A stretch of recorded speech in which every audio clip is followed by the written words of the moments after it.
In today's episode, we are going to be exploring 10 board game genres, their weaknesses, and the games that defy them.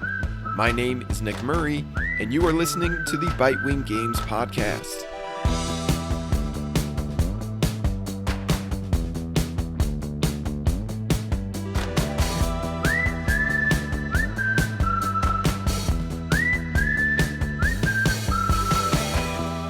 Thanks to the games I've been playing and the publishing projects I've been working on lately, I've been thinking a lot about the weaknesses of board game genres. It's common to hear hobbyist gamers say things like, "I'm tired of roll and writes," or "spatial puzzles are not my forte," or "dungeon crawlers are not for me."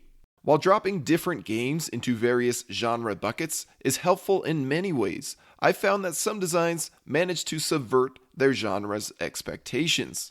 These exceptions to the rule are quite interesting to me, and today I'd like to explore them further. In today's episode, we'll be perusing 10 different board game genres, identifying their common weaknesses and complaints, and then highlighting certain games that go against the flow. I'll warn you straight away that one of the roughly dozen games mentioned hereafter, the last one specifically, is published by us here at Bitewing Games, so take that as you will. But let's dive into it with the first genre on this list, roll and writes, a bingo-style experience of rolling some dice, or flipping one or more cards, and then all players fill in their sheets accordingly. I've been known to complain about roll and writes, also known as flip and writes, or flip and fills, in the past, mostly because the industry saw the success of titles like Welcome To, and That's Pretty Clever, and decided to dump a million more on us at the same time. Plus, roll and writes tend to be multiplayer solitaire experiences that rarely give you a reason to look up from your own sheet. And if you're using the same sheet and facing the same non-human challenge from one play to the next, things can quickly grow stale. That's why Longshot the Dice Game stands out for feeling like a betting and racing game with a sprinkling of roll and write goodness attached to it. Folks who want more interaction in their roll and writes can't go wrong here. But if you're simply looking for more variety in this type of game, because there normally isn't player input that changes the game state, then My City Roll and Build was an extremely addicting game for us that had us playing it a dozen times in 2 weeks. That's because My City features a legacy campaign that spans across 12 unique sheets that evolve in their map layout and objectives over time. The next genre on this list, deck building, where players cycle through a personal deck of cards while they permanently add to or take away from it. Deck building is the youngest mechanism on this list, dating its beginnings back to 2008's Dominion, but in only 15 years, it has triggered a phenomenon of over 4,000 different board and card games. Dominion still reigns supreme for many fans thanks to its clean system and endless supply of expansions. But one common complaint from its detractors is in regards to the game's challenge. The rigid and computable market is fully laid out for all to see, and much of the game is won or lost based on who can identify the best synergies between the available cards and chart a deck-building path to victory right at setup. There is of course nuance to the turn-by-turn tactics based on what enters your hand from your deck, but it's certainly not as alive as a game where the players dictate an evolving game state. Meanwhile, on the other end of the spectrum, you have thrilling games like Clank, where the card market is ever-changing thanks to a huge deck of cards that fill a row of limited options. The complaint surrounding this setup is that sometimes the card market is simply too swingy, where certain players have more or less opportunities to snatch up useful cards. Whether you dislike the static market style of Dominion or the swingy market style of Clank, there are two killer deck builders that help address these issues. The first is the Quest for El Dorado, which features a brilliant solution that utilizes an open and closed card market. The open market features a handful of card options and 3 cards of each type, and anytime a card slot is empty, any player can purchase a card from the closed market to pull its stock into the open market slot. Nobody is victim to luck of the market draw, yet players have a meaningful impact on the shape that the game takes, aside from the fact that they are physically racing and blocking each other across the map. Another great option is the Undaunted series. Your full market of cards is available to you straight from turn 1, but you are playing out a war game against one opponent in a tense battle of wits and gambles. So you will need to adapt your strategy on the fly. Next genre on my list, dungeon crawlers, which are tactical, combat-driven, cooperative adventures. If you're anything like me, then you might have bounced off of meaty dungeon crawlers such as Gloomhaven and the like. Not because they aren't good games, Gloomhaven is one of the highest rated board games ever, but rather because they demand an investment and keen interest that I don't possess. The setup alone is enough to keep me from coming back, not to mention the requirements for a huge table and some serious shelf space. I simply don't want to spend that much time, space, and energy on an adventure game when something more convenient like The Legend of Zelda can scratch that itch for me. To my delight, I did eventually find a dungeon crawler that hits the sweet spot and is a good fit for my table. It comes in a standard deck of cards and goes by the name Regicide. Condense the tension, cooperation, and challenge of dungeon crawling down to a classic deck of cards in a 20-minute game, and I couldn't be happier. Next genre on the list, worker placement, where players take turns drafting actions or bonuses by claiming spaces with their figures. One of the great pillars of modern board gaming is that of worker placement. I call dibs on this spot, which means nobody but me gets this action or benefit or resource. Of course, we've now seen every variant under the sun on this concept. Things like anybody can go to the same space for free, or it'll cost extra to go to an occupied space, and so on and so forth. One feeling that is difficult to escape within this genre is that of rote transactional gameplay. I place my worker here to receive 3 wood. I place my worker here to convert 2 wood and a stone into 4 points. I place my worker here to unlock an extra worker for next round. This style of gameplay can easily feel, well, wooden. Enter one of the OG worker placement games, Bus. Bus doesn't have time for rote transactions or dry exchanges. It's far too preoccupied with giving its participants knives so they can have at each other's throats. In this mad scramble of a game, players are competing to build the best transportation network and whisk away passengers from their rivals for precious points. And if it seems that everyone but you is set up for a huge round, then you can sacrifice a point to stop time and throw a wrench in their plans. It's mean, clean, and delightfully interactive. And the worker placement is more about reserving actions and later deciding what to do with those actions rather than executing simple transactions. Next genre on my list, closed drafting, where you simultaneously select one or more cards from your hand, then pass your hand to one neighbor and receive a new hand from the other neighbor and do it again. Speaking of interaction, closed drafting tends to be a mechanism that doesn't see much of it. That's because the nature of drafting lends itself to simultaneous play where participants are mostly concerned about what they are building in front of themselves and occasionally what their adjacent opponents are doing. Sure, there is often room for hate drafting. For example, I'm keeping this card to make sure it doesn't enter your hand. But games like Seven Wonders, Sushi Go, and even our own Trailblazers can be a double-edged sword in that they play fast yet are light on the interaction. You're not usually spending energy trying to outwit your opponents because you are always preoccupied with your next hand of options. For those who are sickened by this aspect of closed drafting, Inish is the best antidote. Inish is a closed drafting game, just like the others previously mentioned, but the decision of what to draft stems entirely from the interactions on the shared game board. With less than 20 cards in the entire deck, and 4 cards per player being drafted each round, players quickly learn the ins and outs of the deck. Inish is an area control game that presents a beautiful tension between tempo, affecting the game board early and quickly, and hand power, holding back your cards for late round momentum swings. Every single decision of what to draft, what to play, when to pass, and when to pull the trigger must take into account the schemes of your opponents. Next genre on my list, area control, competing for influence, majority, or exclusive control over various regions on a map. Continuing the subject of area control from Inish, I've always been a big fan of this genre thanks to its inherently interactive traits. Games like El Grande, Eclipse, and Root are some of my absolute favorites to play, but they also tend to eat up a lot of play time, often lasting 90 minutes or multiple hours.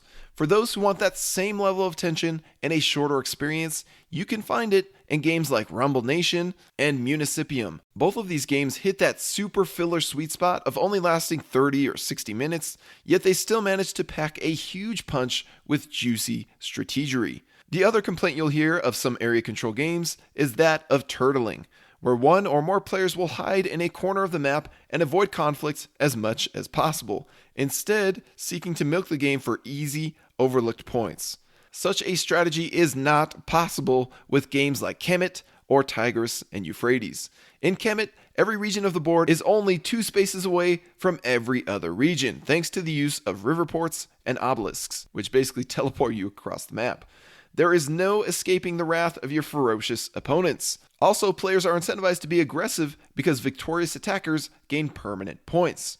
With Tigris and Euphrates, you can certainly start out building up a peaceful kingdom in a corner of the map. But the moment you make your kingdom too enticing is the moment you'll have revolts and wars knocking at your door. Moving on, the next genre I want to talk about is racing, where the first person to reach the finish line wins. Racing in a game is just plain fun, whether it's the adrenaline rush of rocketing past your opponent at the last second in Mario Kart, or the thrill of reaching the City of Gold first in Quest for El Dorado. A good racing game tends to resonate with a wide spectrum of gamers.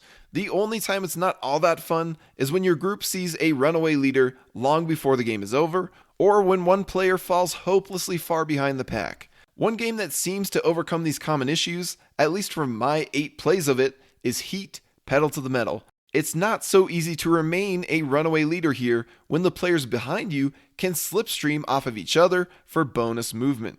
Plus, while you are comfortably and safely decelerating for each sharp turn, the folks behind you are pushing their vehicles to the limit by speeding through turns to catch up. Sometimes those risks pay off. Additionally, if 1 or 2 players fall behind the pack, it's not the end of the game for them. I've seen people spin out, end up way behind, and still make a huge comeback. If you're in last place, or second to last in a 5 to 6 player game, then you get bonus adrenaline to help you catch up.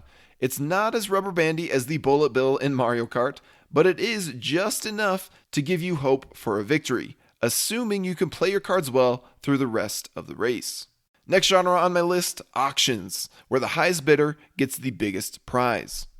Auctions are one of the most prevalent mechanisms in board games, even if they don't outwardly appear as such. You could go so far as to call other mechanisms like area majority an auction. But your classic auction game consists of players taking turns to bid higher or pass until one bidder remains. Or its cousin is the once-around auction, where players get one chance to make a higher bid or pass. And the last player has the biggest advantage of guaranteeing themselves the prize if they are willing to outbid the group. Or another common one is the sealed bid, where players make secret, simultaneous bids and then reveal. Many of my favorite experiences in board games feature these kinds of auctions, but the mechanism is not without its flaws. Most notably, it can be hard for some players, especially newcomers, to understand the value of the reward that is up for auction. If its value was crystal clear, then the game wouldn't be any fun at all because the group would know the perfect bid. But when its value is too opaque, then it can be easy for people to drastically overpay or let an opponent underpay for an item, which usually dampens the fun of the competition. This is why I've begun to gravitate toward games like Ra, where there are more guardrails on the auctions without sacrificing the spicy decision making. In Ra, players only have 3 or 4 sun discs to bid with. These discs range in value from 1 all the way up to 16. Anytime an auction takes place, you get 1 turn to put out one of your discs, and it must be higher than any previous bid. That means you can only win 3 or 4 auctions in a round, and you play 3 rounds total. These 3 rounds give players a sense of how to bid well over the course of the game, and it's not uncommon to see newcomers catch on quickly and excel in their first play. Plus, there is just the right amount of dramatic opacity to the auctions thanks to the push your luck structure of not knowing when a round will end. Next genre on my list, trick-taking, where one player leads by playing a card of a suit, and then all other players must follow suit if they can. The highest card of the lead suit or the trump suit wins the trick. Trick-taking is as classic as mechanisms get. It's a second language that nearly everybody is familiar with, at least everybody who played a few card games growing up.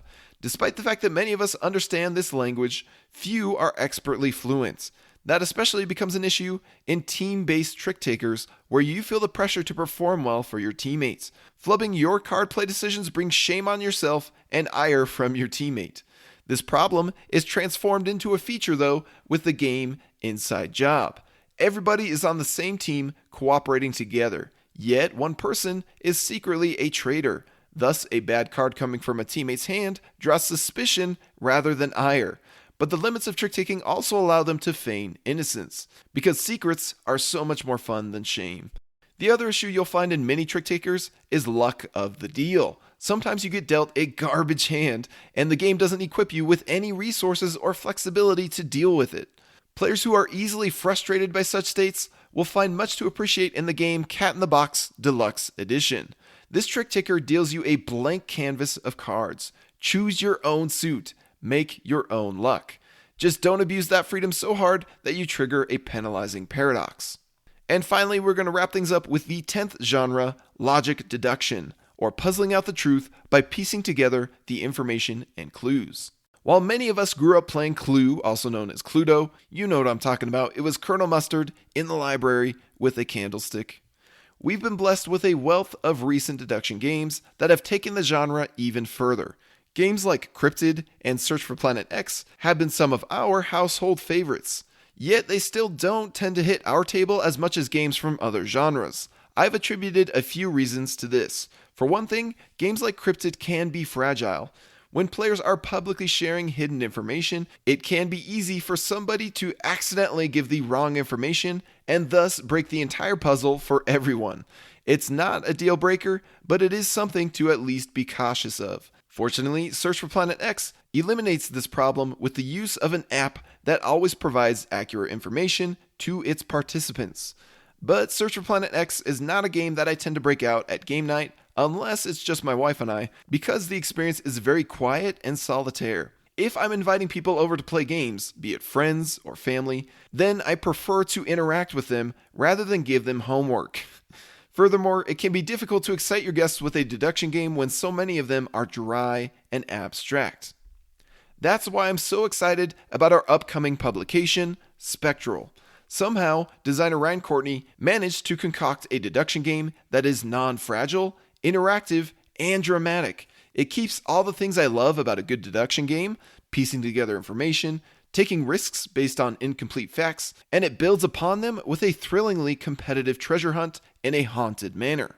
Players peek into rooms and inspect glyphs to deduce the locations of treasures and curses. They also stake out valuable hallways with bidding, and try to both read their opponent's plans and bluff their own knowledge.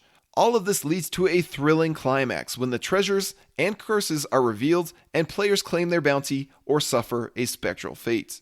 I am excited to share more about Spectral leading up to its Kickstarter launch in August. This will include a podcast episode titled Spectral Publisher Diary, how I ended up publishing something that I initially had zero interest in publishing, namely a deduction game. In fact, that diary is what inspired this list. If you'd like to follow Spectral and hear the Publisher Diary when it goes live, then be sure to subscribe to the Kickstarter pre-launch page, as well as to this podcast. And if you check the description of this podcast, you will find a link to the Kickstarter pre-launch page for Spectral.